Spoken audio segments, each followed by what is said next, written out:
Baik, terima kasih.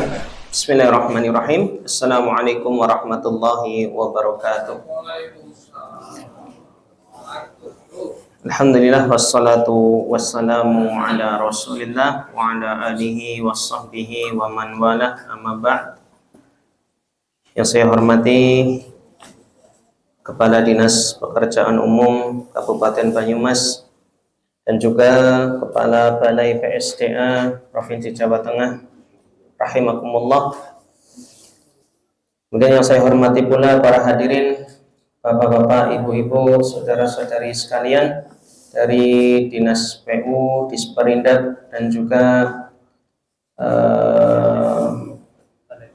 Balai PSDA, maaf kelupaan, Provinsi Jawa Tengah, rahimakumullahu ta'ala jami'an. Marilah kita panjatkan rasa syukur kita kepada Allah Tabaraka wa Ta'ala yang telah melimpahkan kepada kita semuanya taufik, kesehatan, dan kesempatan sehingga pada siang ini kita bisa kembali bermajelis dalam rangka belajar ilmu agama bersama-sama. Maka kita berharap kepada Allah Subhanahu wa Ta'ala tentunya agar kita diberikan yang pertama keikhlasan, sehingga apa yang kita usahakan di siang ini bisa menjadi amal ibadah yang diterima. Kemudian kita juga berharap ilmu yang kita pelajari bersama bisa menjadi ilmu yang bermanfaat. Allahumma amin.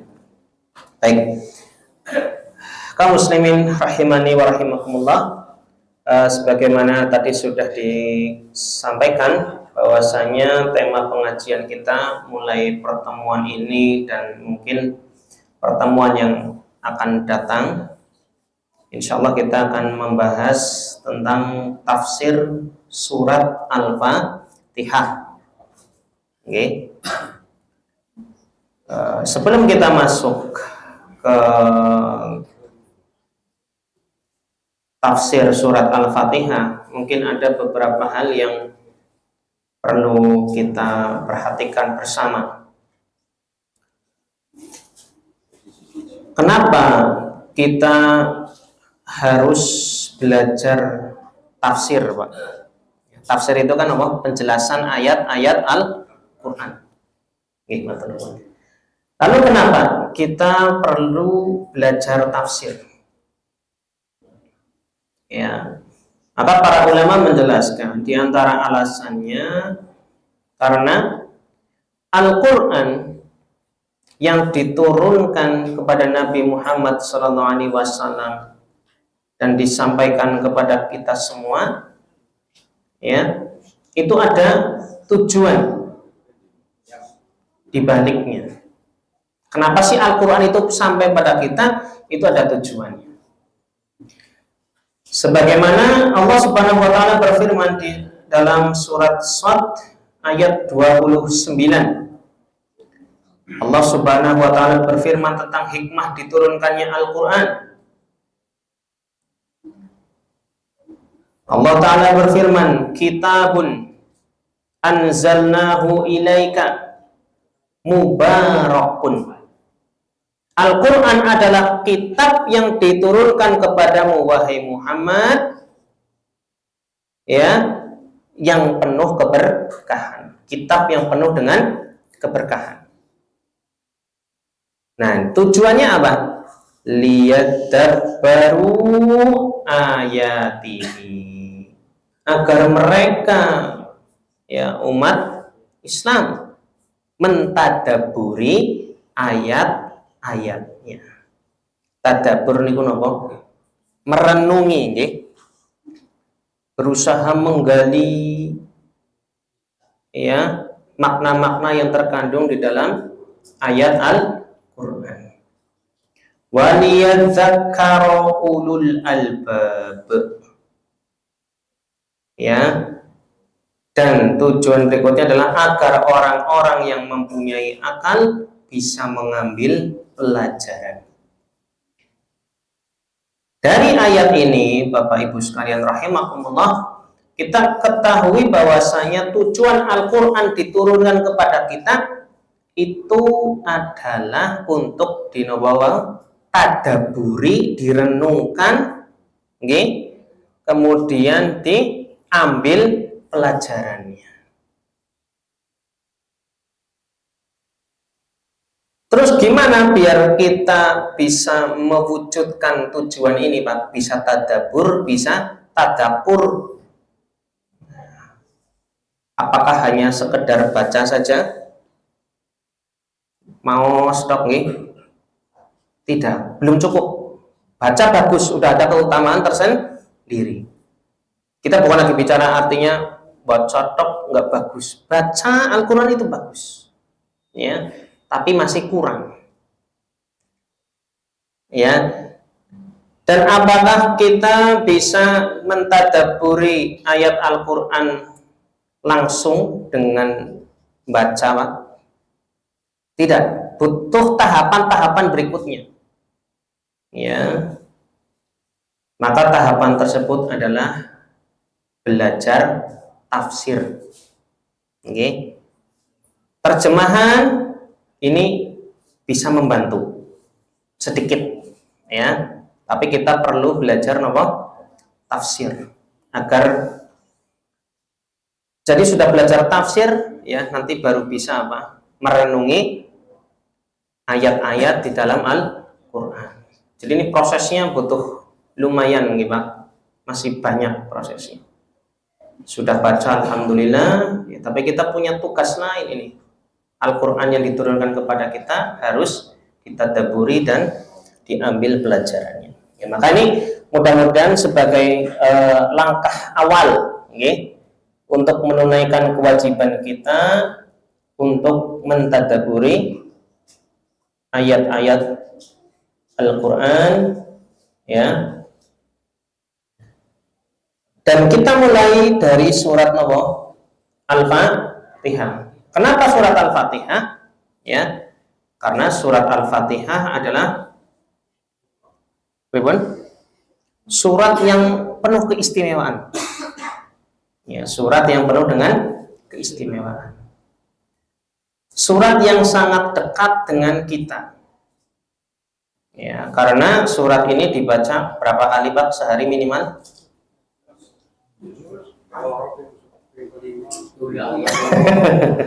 17 nih. Sama di kursi. Oh, nih, Masya Allah. Minimal yang wajib itu berapa? 17. Nah, kasih jawab 15 mbak bau nggih. Oh, subuh orang. Nah, itu minimal 17, syukur-syukur lagi ditambah dengan yang sunnah. Maka ya urgent sekali, Pak, sangat penting sekali ketika kita bisa memahami bukan sekedar terjemah, ya, tapi tafsir kandungan yang ada di dalam surat Al-Fatihah. Sehingga nanti insya Allah mudah-mudahan pengajian kita diberkahi, kita dapat dua manfaat, Pak, ya. Yang pertama, kita bisa menunaikan kewajiban tadabbur, okay? Kemudian yang kedua, bisa meningkatkan kualitas sholat kita. Allahumma amin. Okay. Baik, tapi di pertemuan pertama ini kita nggak langsung masuk ayat pertama. Ya, kita akan bahas dulu beberapa keutamaan dan juga nama dari surat Al-Fatihah. Ya, jadi surat Al-Fatihah itu memiliki beberapa keutamaan dan nama-nama. Baik, kita mungkin langsung campur saja ya antara keutamaan dan namanya. Yang pertama, surat Al-Fatihah yang punya nama Al-Fatihah. Al-Fatihah namanya Al-Fatihah karena nopo sebagai pembuka. Kalau ini insya Allah sudah sudah ma'ruf. Kemudian nama yang kedua, ya, nanti kita langsung singgung keutamaannya. Jadi nama yang kedua adalah Ummul Quran. Napa, Pak? Bu? Ummul Quran. Nah, sering diterjemahkan apa? Ibunya Al-Quran. Ngorot boleh tiba pakai kayak. Ya, mungkin napa nggih? Mungkin napa nggih? Induk ya. Induknya Al-Qur'an. Ijane ibu ya bisa lah, tapi ya aja digoleki bapake sing penting ya. Induk Al-Qur'an. Kenapa? Ya, kenapa Al-Fatihah itu disebut dengan Ummul Quran? Ya, karena ya kalau kita bicara induk, Pak, itu kan biasanya akan melahirkan apa? Anak-anak. Ini apa nggih? Dari induk. Ya, makanya kenapa tidak disebut Abul Quran, tapi Ummul Quran. Ibunya, induknya Al-Quran. Karena surat Al-Fatihah, ya, dari surat Al-Fatihah ini Pak, yang 7 ayat, ya, ini akan lahir, ya, dengan tanda kutip nih, akan melahirkan penjabaran-penjabaran, ya, penjelasan-penjelasan yang tersebar di 30 juz surat-surat yang lain. Intinya ada di mana? Surat Al-Fatihah. Meskipun 7 ayat singkat, tapi itu sudah mewakili isi Al-Quran secara keseluruhan. Kenapa? Karena Pak, ya, Al-Quran itu isinya kalau pengen dikelompokkan bisa ada tiga isi. Yang pertama akidah, keyakinan. Kemudian yang kedua syariat atau hukum, ya, aturan-aturan agama Islam. Dan yang ketiga kisah-kisah. 3 hal ini semuanya terangkum dalam surat Al-Fatihah yang jumlahnya 7 ayat. Nanti penjabarannya nggih ada akidah disebarkan di surat-surat ayat-ayat yang lain, nggih. Kemudian syariat-syariat juga dijelaskan di ayat yang lain. Begitu pula dengan kisah-kisah, ya, itu juga dijelaskan di dalam ayat-ayat yang lainnya. Kemudian Bapak Ibu sekalian rahimakumullah, jadi ini sekaligus mewakili keutamaan Al-Fatihah yang mengandung seluruh isi Al-Quran meskipun secara ringkas. Kemudian nama berikutnya adalah As-Sab'ul Mathani. As-Sab'ul Mathani. Artinya apa? 7 ayat yang berulang-ulang. As-Sab'u itu 7, Al-Mathani yang berulang-ulang. Dari nama jelas. Kenapa kok punya nama As-Sab'ul Mathani? Karena surat Al-Fatihah terdiri dari 7 ayat dan dibaca berulang-ulang oleh kaum muslimin minimal sehari 17 kali. Baik. Kemudian nama berikutnya adalah As-Shalah. Kenapa? As-Shalah. Jadi Al-Fatihah itu punya nama lain sholat, Pak. Okay. Nama lain dari Al-Fatihah adalah As-Shalah. Kenapa? Ya, karena di dalam sebuah hadis, ya, dijelaskan bahwasanya Allah Subhanahu wa taala berfirman, qasamtu as-sholata. Niki firmannya Allah Subhanahu wa taala nggih dalam hadis qudsi. Aku membagi as-sholah. Ya, salat di sini maksudnya surat Al-Fatihah. Baini wa baina 'abdi nisfain. Aku membagi surat Al-Fatihah itu jadi dua bagian. Separuh untuk aku Allah Subhanahu wa taala dan separuh untuk hambaku. Al-Fatihah dibagi pinten? Alih, nggih. Kemudian Allah Subhanahu wa taala berfirman, "Wa li'abdi ma sa'ala," dan untuk hambaku apa yang dia minta.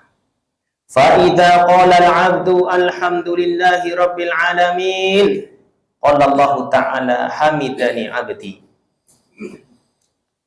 Nah, ini juga termasuk keutamaan Al-Fatihah, Pak. Jadi ketika kita membaca surat Al-Fatihah di dalam sholat, itu sejatinya kita sedang bermunajat kepada Allah Subhanahu wa taala. Ya. Allah Subhanahu wa taala menceritakan ini, ketika kita membaca alhamdulillahirabbil alamin, Allah Subhanahu wa taala menjawab dengan hamidani abdi, hambaku telah memujiku. Ya, makanya baca surat Al-Fatihah itu usahakan apa, Pak? Pelan-pelan, konsentrasi nggih. Ya, ada jedanya.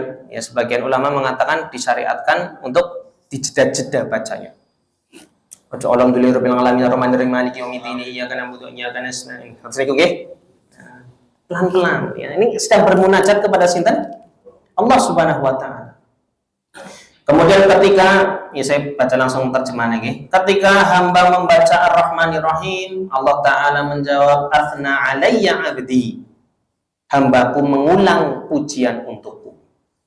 Memujiku lagi. Kemudian ketika hamba membaca Maliki Yaumiddin, ya, maka Allah Subhanahu wa taala menjawab majjadani 'abdi. Hambaku mengagungkanku. Terus tadi ku napa? Ketika membaca iyyaka na'budu wa iyyaka nasta'in, maka kata Allah hada baini wa baina 'abdi wa li 'abdi ma sa'ala. Iyyaka na'budu wa iyyaka nasta'in ini diparo, Pak. Separuh-separuh. Separuh yaitu iyyaka na'budu, hanya engkau kepadamulah kami beribadah, ini jatah untuk sinten? Allah. Sedangkan wa iyyaka nasta'in, hanya kepadamulah ya Allah kami memohon pertolongan, ini untuk kita hamba. Separuh. Berarti total untuk Allah berapa jatahnya tadi? 3,5. Ini 3,5 ayat. Sisanya, berarti 3,5 lagi. Ya, ini sudah dapat setengah buat kita. Berarti 3 lagi, 3 untuk kita. Tadi setengah sudah, tambahin 3 lagi. Ihdinas siratal mustaqim, siratal ladzina an'amta 'alaihim ghairil maghdubi 'alaihim waladdallin. Ya, maka Allah Subhanahu wa taala menjawab hadza li 'abdi wa li 'abdi ma sa'ala. Ini untuk hambaku dan apa yang hambaku minta akan dikabulkan. Ya, kan kita sedang minta apa? Ihdinas siratal mustaqim. Ya Allah, tunjukkanlah kami jalan yang lurus. Maka kata Allah Subhanahu wa taala, apa? Ini untuk hambaku. Makanya setelahnya, ini kan sebenarnya doa gitu. Makanya setelahnya kita disyariatkan setelah baca Al-Fatihah maos napa? Amin. Ngaten nggih. Terus mungkin satu lagi yang tidak kalah pentingnya adalah napa? Keutamaan surat Al-Fatihah, ya, dan termasuk alasan pula kenapa dinamakan sholat, ya, as-sholat, karena surat Al-Fatihah merupakan rukun di dalam sholat, ya, karena Nabi Shallallahu Alaihi Wasallam bersabda, la sholata liman lam yaqra bi ummil Quran. Tidak ada sholat, tidak sah sholatnya seseorang yang tidak membaca Ummul Quran alias Al-Fatihah. Begitu, mungkin cukup materi karena sudah mau jam 1, barangkali ada sesi selanjutnya, sesi lain-lain gimana? Biasanya sih ditunggu-tunggu gitu setiap hari. Gimana? Mudah-mudahan bermanfaat materi yang sudah disampaikan tadi.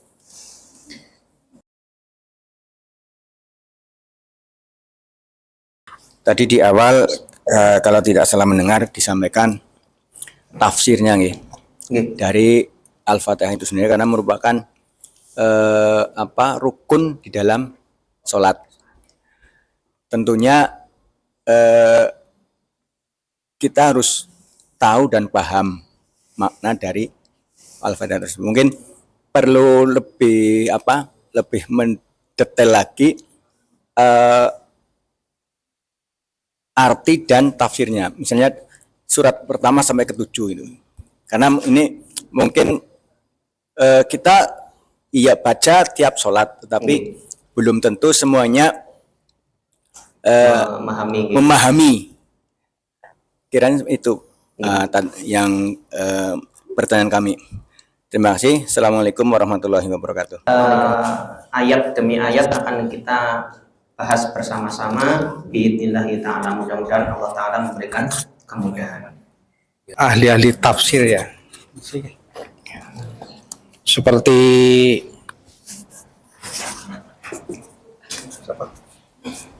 Saleh Darat, Nawawi Al-Bantani, Buya Hamka, Quraisyihab, itu kan ahli tafsir ya. Di sini yang mereka terjemahkan itu kan melalui diteliti kembali apa menurut beliau sendiri Pak kira-kira. Kali ini kan tafsir kan, menafsirkan dari di sini kan perlu diteliti para ulama yang lain apa cukup bagaimana? Baik, kitab tafsir ulama lokal, saya terus terang belum mempelajari. Jadi saya nggak tahu metode mereka di dalam menafsirkan Al-Quran.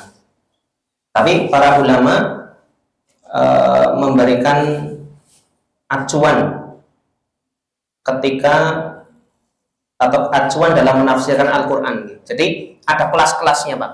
Yang pertama yang paling mantap, ada 5. Yang pertama yang paling mantap itu menafsirkan Al-Quran dengan Al-Quran, ayat yang satu dengan ayat yang lain. Pripun ayatnya sing orang sholat yang celaka pripun?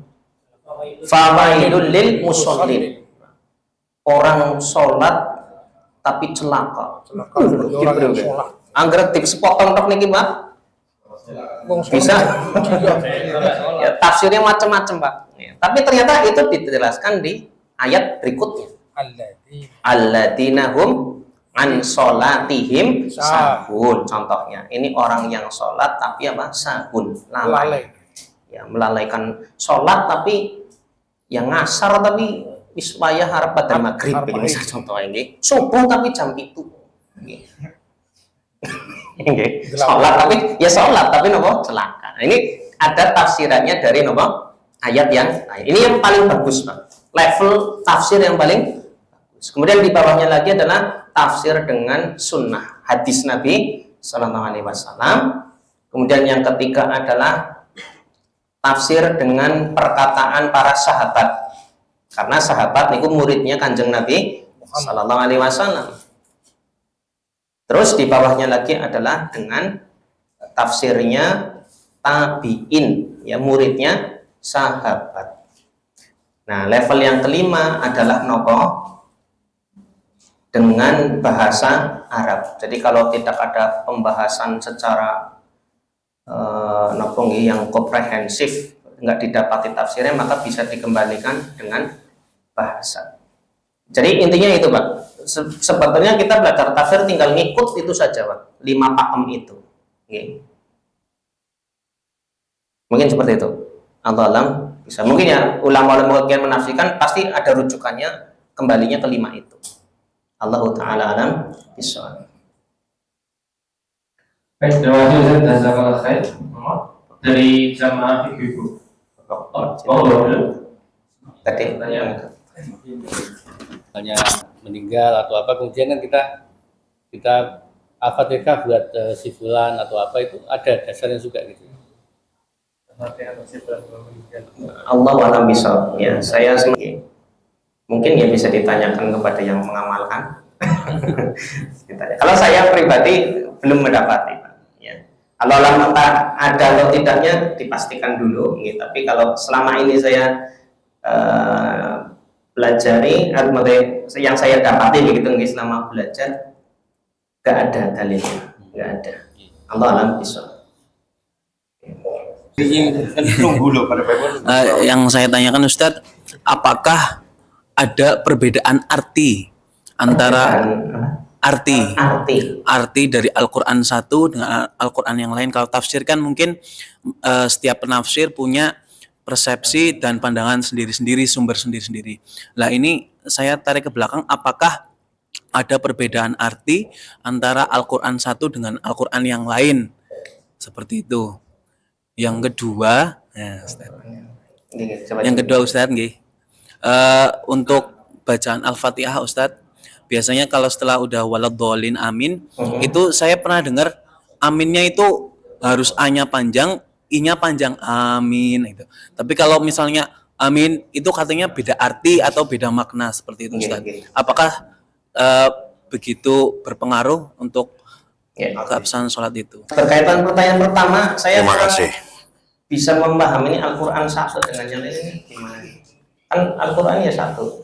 Maksudnya dalam mengartikan ayat Al-Quran misalnya terjemah atau apa ini? Terjemah dari setiap ayat Al-Quran, apakah ada perbedaan? Apakah memang satu dunia ini sama semua artinya? Itu kan Al-Quran bahasa Arab, pengertiannya bahasa Latin itu apakah ada perbedaan? Itu mungkin mas itu ya. Jadi memang di sini misalnya ya ayyuhal dan amanu ya. Orang-orang yang tapi di al-iblis. Artinya kok eling-eling memakai kampur, mana namanya?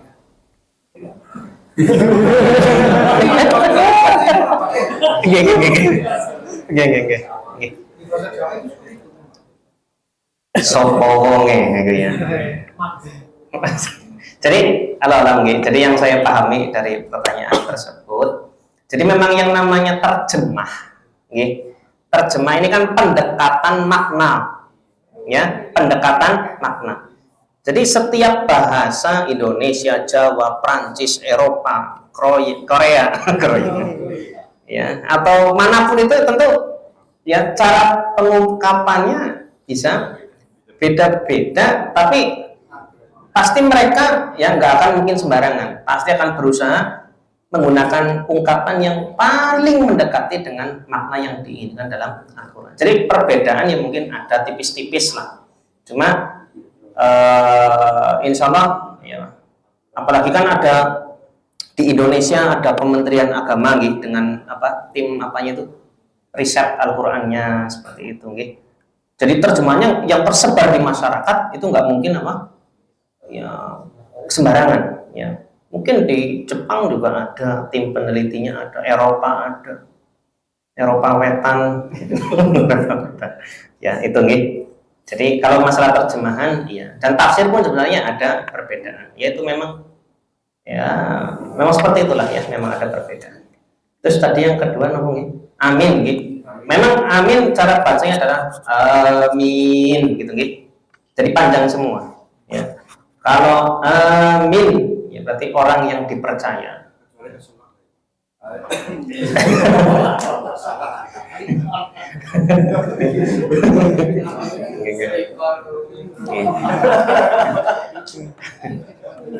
Ya mulanya sekarang muncul krim mak, buatan sisa-sisa yang terbawa saat sholat. Jadi begitu nih, amin ada ketentuannya memang. Amin begitu nih. Amin begitu nggak boleh gitu. Ada aturan. Jadi memang bahasa panjang pendek ya, beda harokat ini bisa langsung merubah. Nun saya lagi contoh ya. Ada nama Aziz begitu nih. Perkasa. Sering wong jenenge Aziz tundangnya apa Pak? Jis Aziz gitu gitu. Ajis. Nah, tapi dalam bahasa Arab itu apa? Ngajis itu lemah. Beda adoh nggih. Mboten. Mboten apa mboten Pak Aziz? Mboten nggih. Tapi iki mboten. Mboten alhamdulillah nggih. Nggih. Justru saya ingin memperbaiki nggih, ada orang memanggil Pak Aziz niki napa? Aziz. Zai Aziz. Perkasa ya. Bukan Ajis. Ajis. Ajis. Tadine lemah nggih. Penake nggih basa anu nggih. Muhammad jadi Muhammad.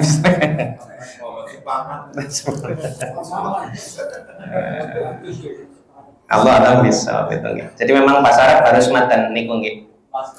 Ya pas nggih ya, panjang pendeknya ya, harokatnya. Termasuk Al-Fatihah ini harus perhatian betul terhadap bacaannya, tidak boleh salah ya. Khawatirnya apa ini? Kalau salah berarti kan bacanya nggak benar. Al-Fatihahnya nggak benar, artinya rukunnya nggak benar. Rukunnya nggak benar, sholatnya nggak sah. Nah ini bahaya. Jadi kudu diperhatikan betul ya cara baca dan juga syukur-syukur ditambahi nopo memahami makna, jadi sholatnya lebih berkualitas. Iya kanang dan semacamnya.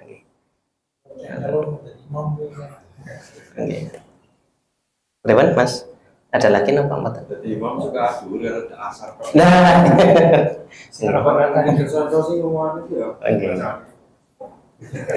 pas maghrib nopo mundur.